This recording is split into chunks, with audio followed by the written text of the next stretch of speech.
Okay, it's technical time, folks. I'm here with Richard Gardner and it's line twist. Now, inventor of the spin doctor. Now, come on, Richard. You're going to give us the ins and outs of really the technicalities of line twist. Indeed. Well, to be honest, Chris, we need a bit of water, and I think I know just the place. Right, here we are at the lake. Now, what have we got here then, Rick? What we've got here, Chris, is a bad case of line twist.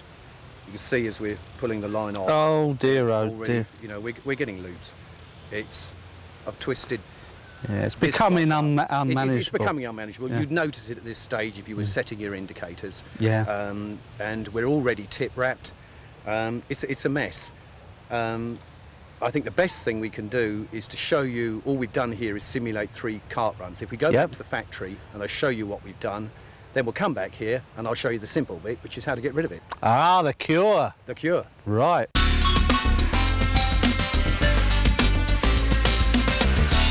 And here we are in the factory. Now, come on, Rick, let's get down to the real nitty-gritty on line twist. I mean, where do we start? Where does the problem start?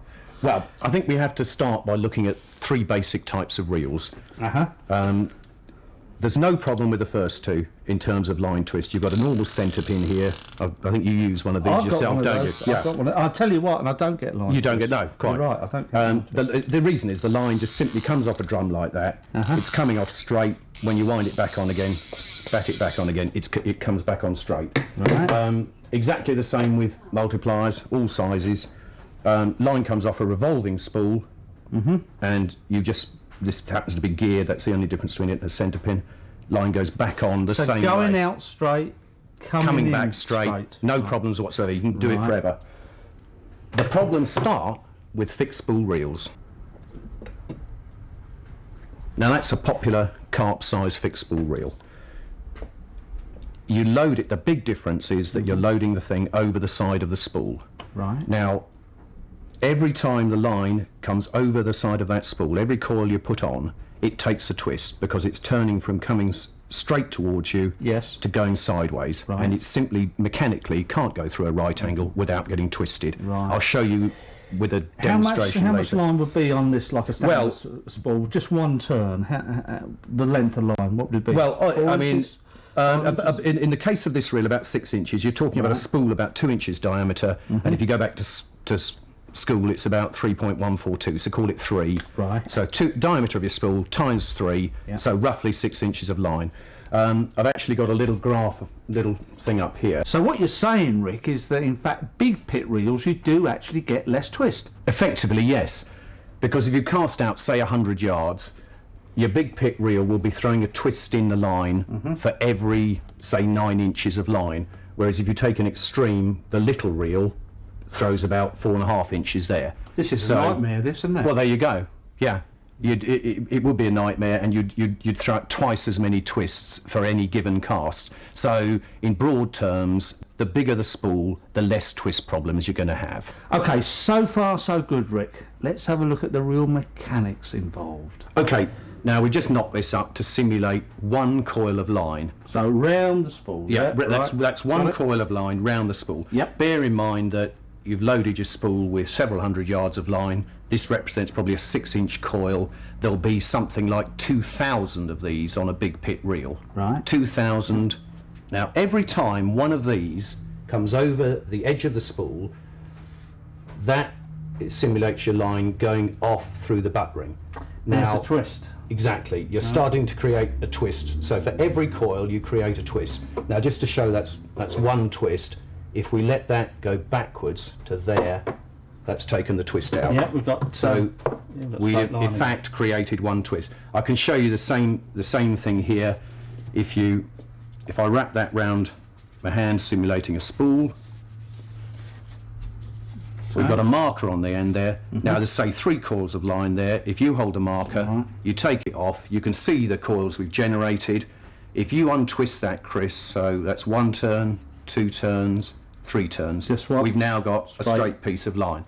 So the principle of it, what you have to get your head round, is that you've got thousands of coils that you're throwing out like a great big long spring. They're all containing twists. Yes. And once you can get your head round that concept, you're part way to discovering it and the cures for it. Right, now spring, Rick, tell us a little bit more about that. Okay, so think of that as a bunch of coils round your fixed spool reel. Now when you cast out, effectively all you do is that. You stretch them out. Now that bit at the end is what's left. Your bail arm's there. That, if it were nylon, would straighten right out. But however much it straightens, you can still see it's actually just a bunch of coils still. Right, that spring demonstration, great. I don't think there's anybody that couldn't understand that. And I've got to tell you, Rick, I'm getting worried. This all really sounds like bad news. It does at this stage. But fortunately, there's things you can do to at least minimise the problem. And I think at this stage, we could start with loading the spool, because that helps in the first place. Right, there are only 3 ways you can get line off the spool in the first place. You can revolve it by pulling the line off like that, which is how you load a multiplier reel. You can come off one end of it, or you can come off the other end of it. Oh dear, Rick. Yeah, but which is the right way? Well, could you hold that a sec? Sure, no problem. First of all, we need to know the direction of rotation of the flyer of the reel. And in virtually all reels nowadays, I think the old Mitchells are the only exception, the rotor rotates in a clockwise direction as you look at the front of the reel. So as you wind in, you've got your rotor rotating this way. Yes. Now, in order to load line onto that reel correctly, it must unrotate in the same direction as it's going to rotate onto here. This is anti-clockwise then? Yes. So we're going anti-clockwise to clockwise. Anti-clockwise to clockwise. Visualise the spring. Really, all you're trying to do is get that line, all those coils of line off there onto here. So you're just simply rotating that, and the line is coming off that spool. Now, starting to make sense now. It's easier to demonstrate on spools of the same size, because in a perfect world you'd be loading off the bulk spool onto a big pit spool of the same size. Right, okay. Then one twist that's created by this coming off the side, you remember our hose pipe experiment? Yes. Is cancelled out because it goes onto the spool in the other direction. So if we have spools, just for the sake of argument, we'll load onto this spool. My hand is the bail arm. Yep. I'm rotating, and line's coming off your spool and it's coming onto my spool. We've got 1 or 2 twists in the system here, but nothing much. Oh, no, this that's all right. is the correct way to do it. You end up with straight line on here, coming off there. Straight lines come off, taken a twist, taken a reverse twist as it goes on here, so it's going on here straight. We should start with then untwisted line, with this method, untwisted line on the main spool. On the main spool. Oh, right. Okay. Now the reason for that we'll show you later on our little machine, because by doing it this way you spool with straight line. When you cast out, the line counter twists, because don't forget, line can twist in both directions. Yes. When it twists in the normal direction induced by the clutch, those are bad line twists. But if you can create twists in the other direction, you get more time before your bad line twists bunch up. Right. Okay. Now, if we carry on loading this way, as you can say, we're not creating any twists. Oh. If you now turn that round so that I'm coming onto a fixed spool reel off a revolving spool reel, Gotcha. we start to create twists. If you can just let that revolve round, I take a bit of line off here. As you can see, we've created more twists. In fact, we've got a curl in there. Although this way is recommended by a number of anglers and some reel manufacturers, I still can't understand why, because as you can see, we've created not just a few twists, we've actually got a loop in there now. And I don't understand why. Bad news.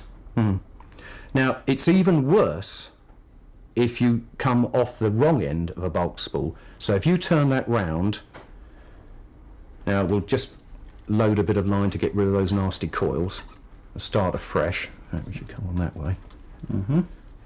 So at the moment it's not too bad. Now if I keep winding, that puts a bad twist in, and because you're coming off the wrong end, is putting the same twist in when I come on this side, because they're actually rotating in opposite directions. I'm coming around this way, that one's going that way. So you can see it doesn't take long before you've got an absolute disaster. I mean, just curling up all over the place. So the only way to load is off the correct side of a bulk spool. which is what people have been saying for years. Oh, my head needs a break, Rick. Now, I know you've got this machine that shows all the twisting and what have you, but let's just have a break for a moment. Let's go and see Frank Warwick doing what Frank does best, catching fish.